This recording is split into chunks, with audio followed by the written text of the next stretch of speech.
Thank you, Stephen, for those kind, welcoming remarks. Ladies and gentlemen, good afternoon. I have to start off my remarks today with a confession. I'm almost embarrassed to admit that although I spent most of my professional life traveling around the world, I've never ever been to Las Vegas.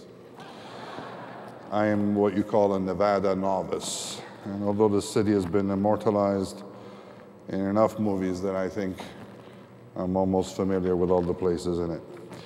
So I'm delighted to be here today to experience the Vegas charm firsthand. And it is indeed a privilege for me to have the chance to speak before the members of NADA, an association that I understand traces its history back to 1917 when 30 auto dealers went to Washington to protest a luxury tax on automobiles. So the city of Las Vegas was only 12 years old then, I'm told, and it was hardly a convention center. Las Vegas was more of a watering stop for steam-driven trains traveling between Salt Lake City and Los Angeles. And early residents apparently battled heat, desolation, and dust.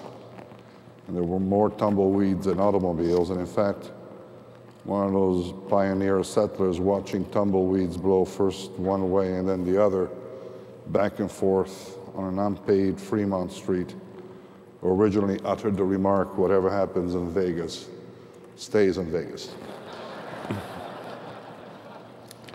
So this remained a small, out-of-the-way town until after the Second World War, when the city began what civic boosters refer to as its colorful period of history. And colorful is probably a euphemism for shady, as it was largely mob money that built the city into a tourist attraction. And one of those colorful characters, I'm told, named Bugsy Siegel, opened the Flamingo Hotel and Casino in '46 with $6 million in mob funding. Unfortunately for Bugsy, the Flamingo originally suffered heavy losses, and he was soon gunned down, a slaying said to have been ordered by his mob investors in order to bring in someone else to run operations at the Flamingo. And fortunately, today we live in an era when most board of directors use more humane methods to bring about a change in management. At least that was true up to the time of the financial crisis in 2008, when boardroom behavior became somewhat heavy-handed. Not Bugsy style, but pretty close. So eventually, legitimate corporate entities replaced mob ownership in Vegas, and I'm sure that the governor is proud that today's Vegas is the country's entertainment mecca and the convention capital of the world, and the ultimate symbol of the belief that if you build it, they will come. Now, from their origins, NADA and Las Vegas have both grown up into something much larger and an integral part of the American experience. And of course, this city is also famous for its gaming tables. And during the recent recession, some of you may have wondered if you'd be better off investing at the roulette table, putting your money back, rather than putting your money back into a struggling auto industry. And in all honesty, those thoughts may have occurred more often to the Chrysler dealers in the room than anybody else, because betting on the underdog was not ultimately an easy call. And yet last year, Chrysler led the industry with a 26% increase in US sales and gained more market share than any other manufacturer.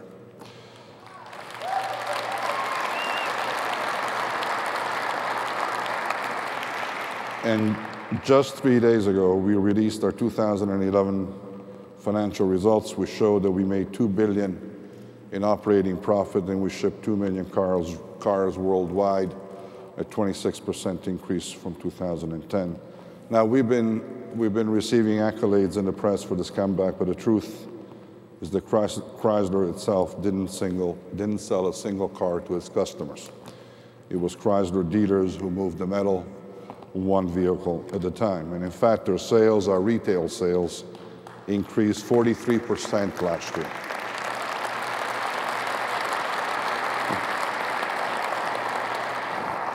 And I want to express my deep appreciation to each and every one of our dealers who hung tough through hard times and uncertainty, and who played a huge part in helping us reconnect with our customers. As a dealer, whether you represent Chrysler or one or more of our worthy competitors, you are in fact much more than just an intermediary that connects manufacturers with their ultimate consumers. You are chief executives of your own independent business. You and I share more than just a title. You make investments, you risk capital, you make decisions that affect the lives of hundreds of employees and often stay up late nights worrying about how it's all going to turn out. But right now, judging from what we're hearing from many of you, things are looking up. There's a feeling of optimism around the entire industry that perhaps has not been present since the 90s. There's a certain swagger in town this weekend, the kind last seen in Las Vegas during the heyday of Sinatra and the rest of the Rat Pack. This high level of enthusiasm has also appeared a few weeks ago at the Detroit Auto Show. And the enthusiasm spread even beyond the Chrysler stand where we brought out an important new car, our new Dodge Dart. All of the domestic automakers and many others as well have launched significant new products. And the introduction of so many new entries demonstrated again how incredibly competitive the US market really is. Now tomorrow, if you tune in, and I do hope you tune in to the Super Bowl on NBC, you will see another example of an industry fighting to bring the American consumer back into the fold as the market comes back.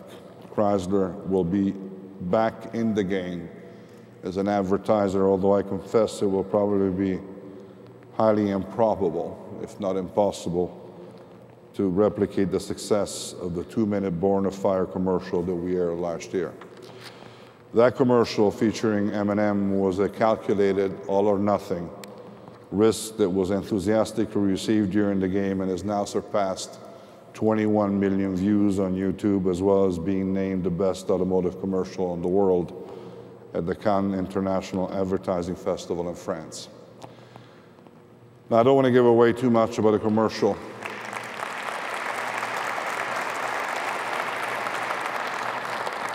I don't want to give away too much about a commercial that will air tomorrow, but I will tell you that it will once again be unconventional. It will reflect the very spirit of what Chrysler is today, how we view our role in society, our passion, and ultimately our love for this country. And perhaps our success last year has inspired some others to try their hands at Super Bowl advertising. After all, as this British sign clearly shows, it is really hard to keep a good secret for very long. Now, according to published reports, there will be a large roster of car commercials in the game, which some people also refer to as the Super Bowl of advertising, because it provides a huge audience that actually looks forward to seeing the ads. And in fact, MSNBC reported that at least 9 other competitors will air advertising, notwithstanding the hefty cost of doing so. Now, with that many automakers willing to pay these huge costs of Super Bowl commercials, there's clearly an indication that the industry is undoubtedly feeling positive about 2012.